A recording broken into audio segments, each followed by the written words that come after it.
Be conscious that you're not overly defining who you are and your success on somebody else's playbook. And realize, though, that you do sometimes need to play games. That's how life works. But you can put your own spin on it. That you can put your own heart into it. You can put your own DNA in it. And that the vulnerability that comes with being able to express your humanity, express your weakness, allow other people to step in to support you, won't actually hold you back. It may actually be what propels you forward.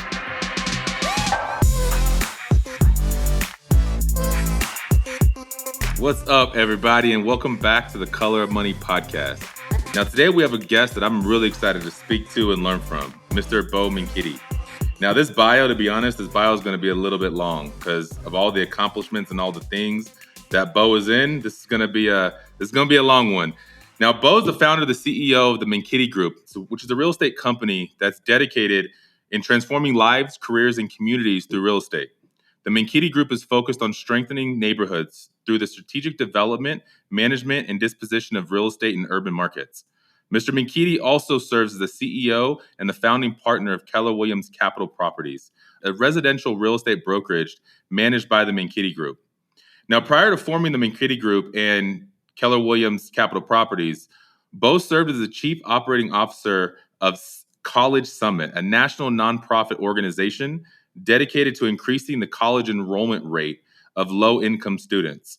In this capacity, Bo oversaw the organization's successful growth into a multi-state national organization.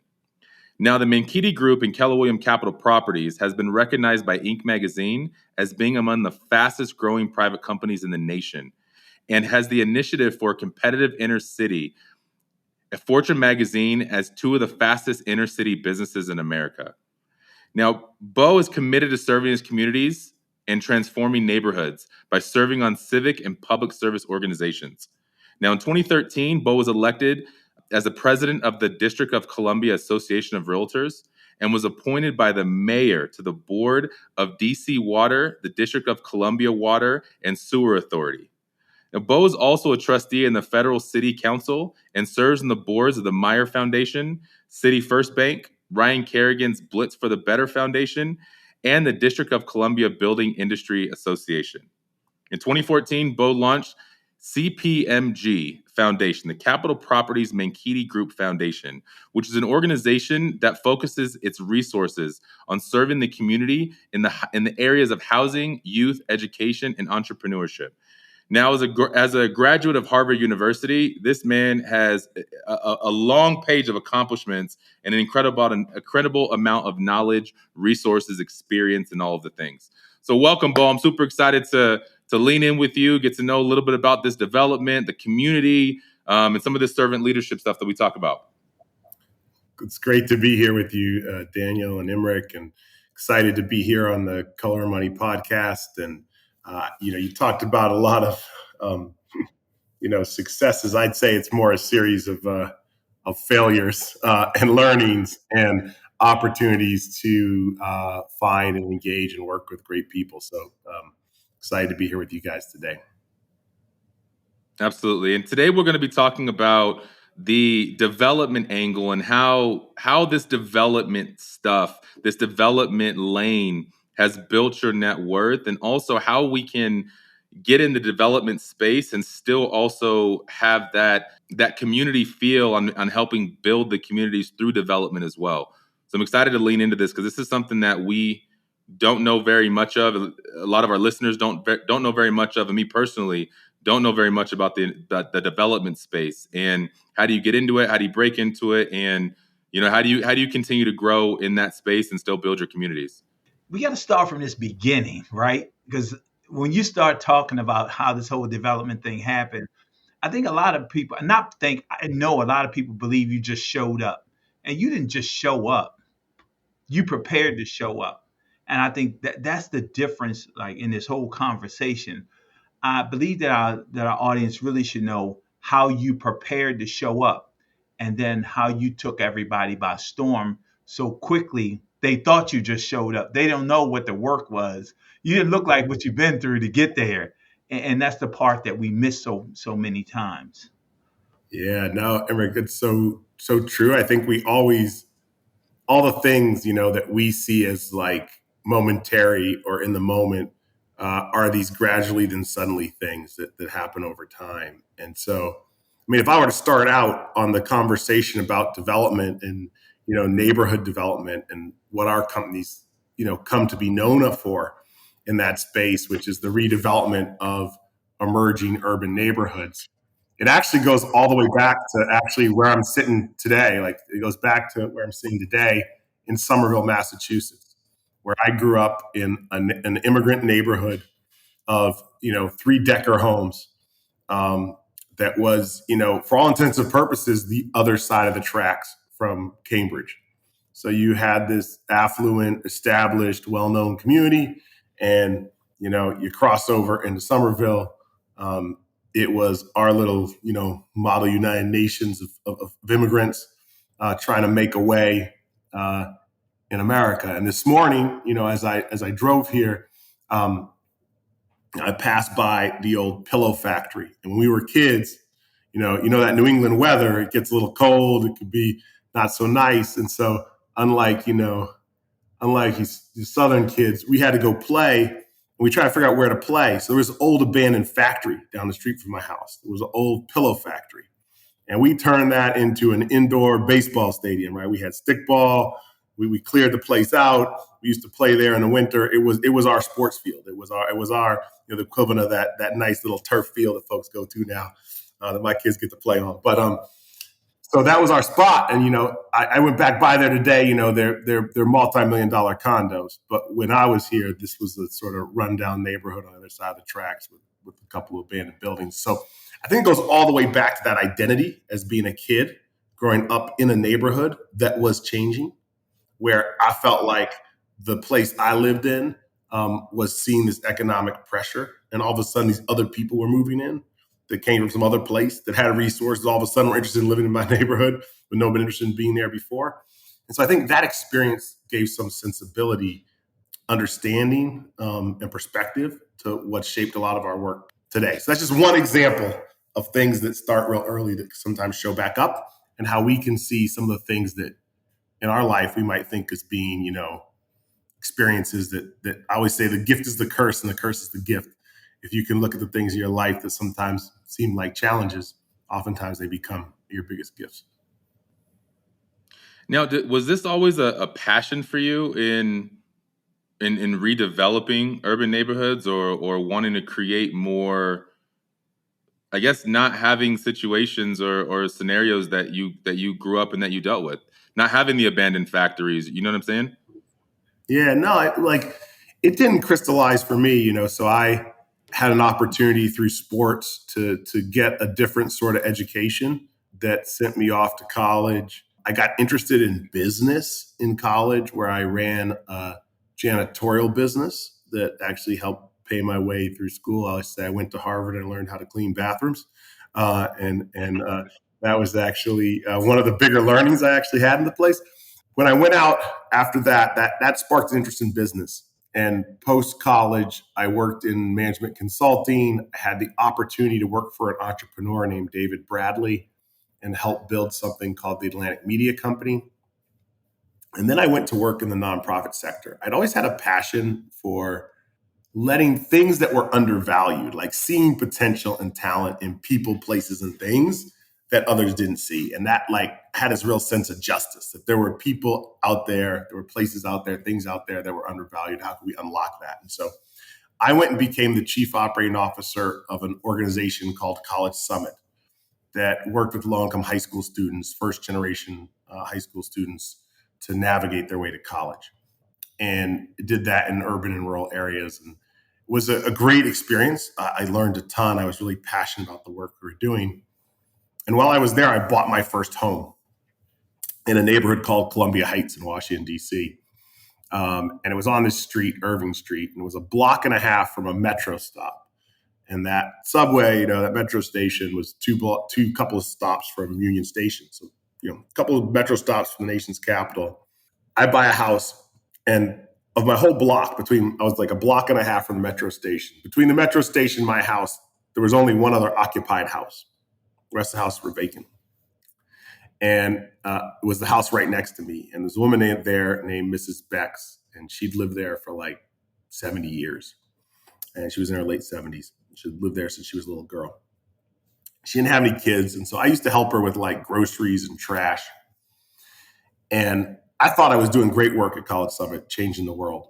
And I came back one time from these trips I used to take to all our offices. And I came home and I thought I was like, I was in my 20s. I was young and cocky, thinking I was changing the world. And I came back and Mrs. Bex had passed away. And nobody checked on her. So I found her body. She'd been deceased for 2 weeks in her house. And it was one of these moments where just, you have moments in life where something happens, something traumatic, something graphic, but it kind of embeds something in your head. And all I could think was, I thought I was changing the world and I wasn't present for this human being on the other side of my little flimsy row house wall. And it got me thinking, what can I do to make a difference here in the community that I'm in today?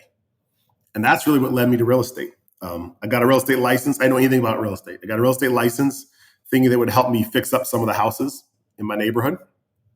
And I was working full time. And a couple months later, I made this policy that you had to take half your vacation days to get not burnt out. And so I had to take 6 weeks off.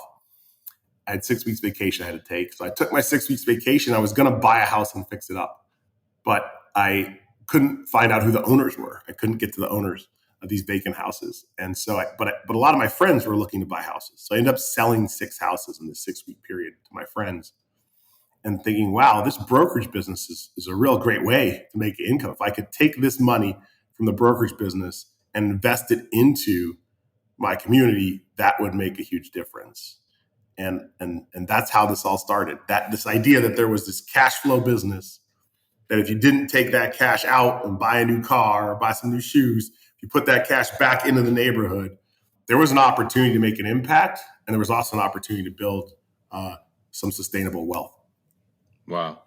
That's impactful. I mean, I think that a lot of the journey there are those monumental moments, and your neighbor passing away had nothing to do with real estate that set you on a path that, I mean, I think the impact that you're making now inside of your communities and inside of this Keller Williams company, I think is instrumental as well. So how did you get from selling a couple of houses to then thinking of owning a brokerage to then thinking of selling hundreds of houses a year to then I'm going to start doing, I don't want to call it political stuff, but you got the key to the city almost, right? You rubbed some shoulders with some cool people. I don't know about that. It's good stuff. But, it started out with this idea that if you could just sell a few houses, you could buy a house. Like Emmerich said, I think a lot of times we think people just fell out the sky, right? But, I always say it's now, I'm getting old. So it's 18, 19 years ago. I was a part-time real estate agent. I'd sold 6 properties and I owned one house that I rented out the rooms in. I think the kids nowadays call it a house hack, but I was renting out like the rooms in the basement. I had like 6 roommates, to pay the mortgage. So that was me, 18 years ago. I think that when we started, I was very lucky early on. One of my early clients was talented in marketing, and I helped her buy a condo, and she said, "Hey, I think you're going to do really well in this real estate thing. I'm going to come work for you." So my first hire sort of hired herself, and we became the rookies of the year.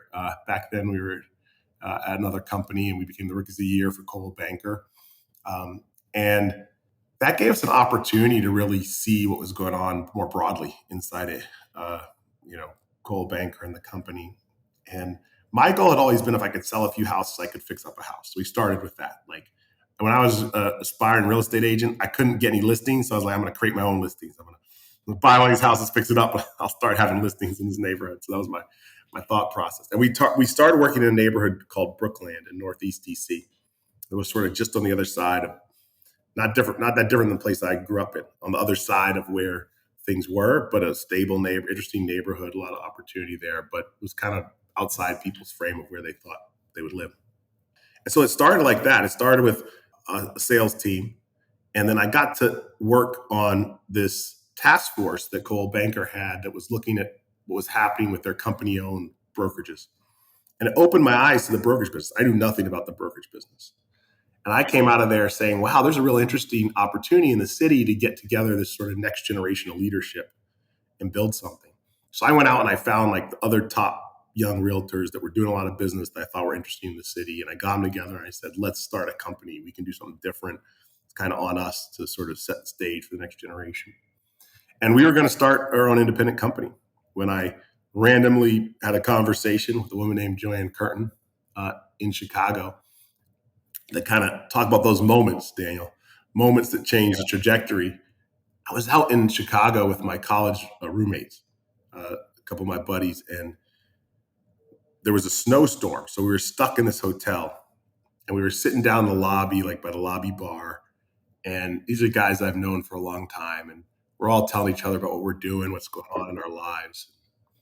I'm sort of pouring out my heart about like, oh, real estate. I'm doing this real estate thing. It's going to be awesome. And you can change the world. And real estate is amazing.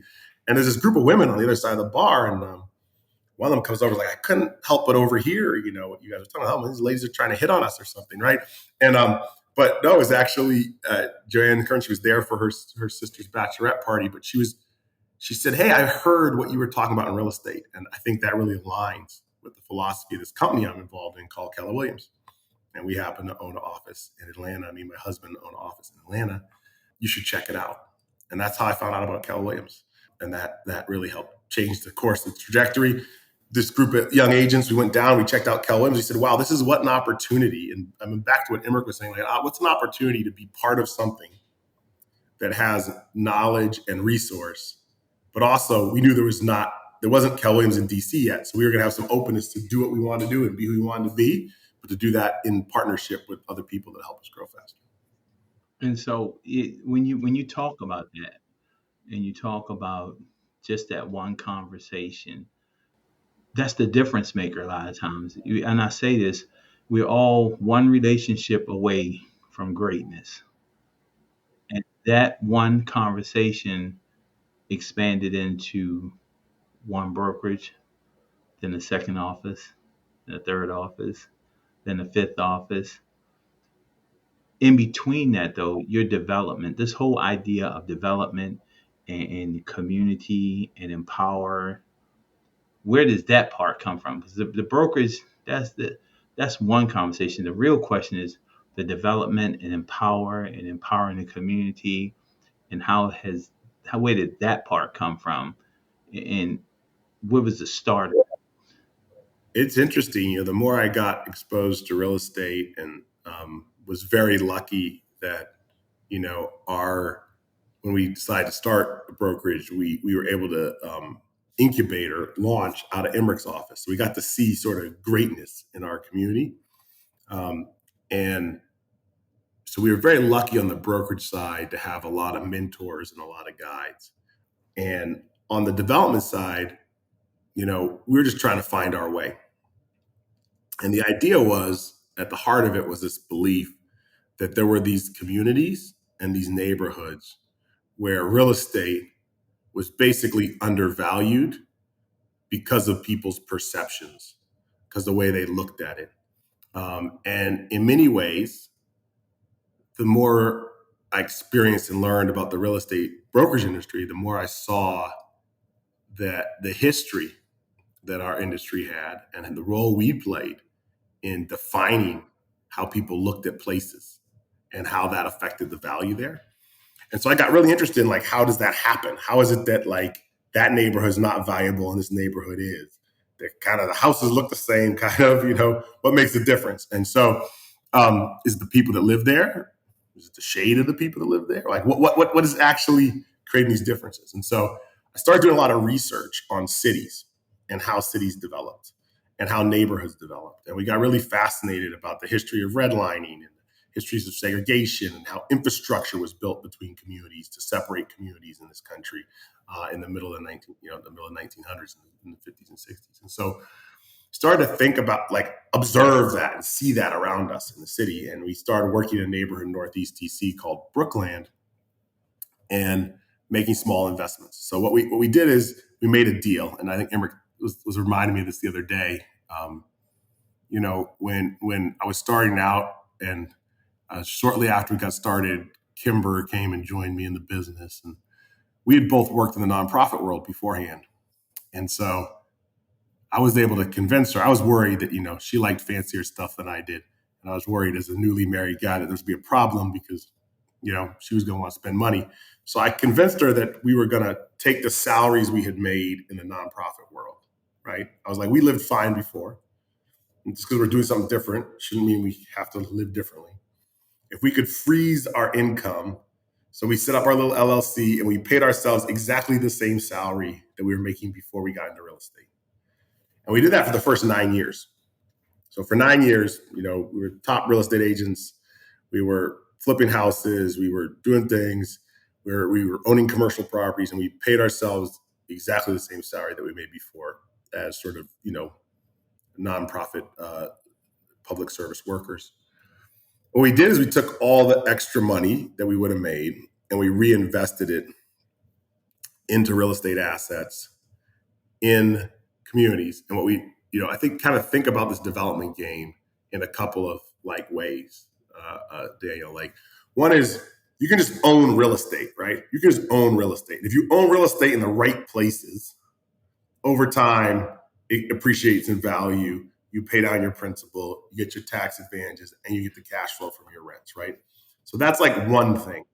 We couple that with how do you take buildings that weren't being used and make them useful again? So what we would do is we would buy a commercial property along one of these main streets. We would fix it up. We'd find a small business that we could work with to open there. So what we were doing is we were repositioning a property to create it from being non-productive to being productive. And so we got both the benefit of the value, real estate people call value add, of repositioning the property and developing it. And then we owned it and held it over time. It's kind of funny because in the beginning, we thought all the value was in the repositioning. We thought if we could fix up this house and sell it, we created all this value. If you actually look back on it, we would have made a lot more money if we'd not sold the properties that we sold, because the real upside of real estate was in the appreciation. And because we were willing to go into neighborhoods that people weren't willing to go into, and we worked closely with the people in those neighborhoods and the businesses there, and because we were in Washington, D.C., in a metropolitan area where the prices grew, the average home price, in the neighborhood Brookland when we started was sort of between, $199 and $300, so between $200,000 and $300,000. The same house today is $1 million to $1.5 million, right? So pure price appreciation in Washington, D.C. over time, over 15 years, created a lot of opportunity. And if we'd probably held on to more of those houses and more of those properties, we would have done even better. But that started to give us a foundation that allowed us to take risk, because development's fundamentally about risk. And, the questions people don't always get. They say, well, I want to be a developer. I could do this and I'm just missing money. But you got to think about, you got to have a deal. So you got to actually get a deal, but a deal is actually only a piece of it. You got to have the capacity to actually execute and operate that deal, whether that's as a rental or if it's a development, it's even more complex, right? And then you've got to have the ability to finance that deal. And financing that deal comes a lot back down to your personal net worth, because the lending institution is going to be looking at the net worth of the sponsor. And this is where I think our community, where we oftentimes get left out in the cold. Because when it comes to the opportunity to take advantage of some of these opportunities that we might know how to execute on, we've got to be in a financial position to do that.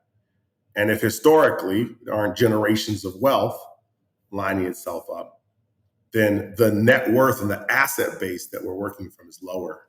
And that is oftentimes a huge barrier to people to growing. And so that was a big lesson for me along the way. So if I'm understanding right, this is really three key pieces. We've got to find the deal, because none of this starts without a deal. And then we've got to put together a business plan of sorts, or a business plan with all the operating details on how we're going to execute this plan for profit. And then we've got to go find the funds to be able to fund this entire project. Is that right? Yeah, and I think that's 100% right. You got to have a deal, right? You got to have a business plan or execution plan, and that you can execute. And you got to have a financial plan. And I think where people get confused is they think that they just have to have the equity. Hey, I'm going to buy this commercial property. I got to have 30% down. And I could actually have a great deal. I could have the cash to put up the equity. But if the deal is of any size and I don't have the balance sheet to support the debt, then I actually end up not able to do a good deal. And what we've seen is as people grow, so over the course of the last decade, our company's invested in 18 different minority-owned development companies at some point in their growth trajectory. Some of them have gone on to be massively successful. And always the issue that they had was they were growing their business and having success, but they didn't have the balance sheet, i.e. the net worth or the assets in their name that would allow them to secure the financing they needed to move forward. And so we were able to assist them in that process. And that helped catapult their organization. So I think that's an underlooked thing. And part of why our company has been successful is because in those early years, like Emmerich said, we put those dollars aside and put them into real estate, and that real estate grew in value, which meant that as our company got bigger, we actually had an asset base to lean on and support that future growth. Hey, everybody. Thank you for joining us for the Color of Money podcast. My co-host Daniel and my other co-host Bo Menkiti, we had a wonderful time, and this was so great. We're going to come back with part 2. So we want you, all the listeners, to tune in for part 2 of the Color of Money podcast with Daniel and Bo and Emmerich, and we're just going to have a great time. Next week, join us for part 2. We're excited. See you next week. We're going to have a great time. Follow the Color of Money podcast today and get notified when new episodes are released weekly. Be part of this transformative listening experience. This podcast is for general informational purposes only. The views, thoughts, and opinions of the guest represent those of the guest and not KWRI and its affiliates, and should not be construed as financial, economic, legal, tax, or other advice. This podcast is provided without any warranty or guarantee of its accuracy, completeness, timeliness, or results from using the information.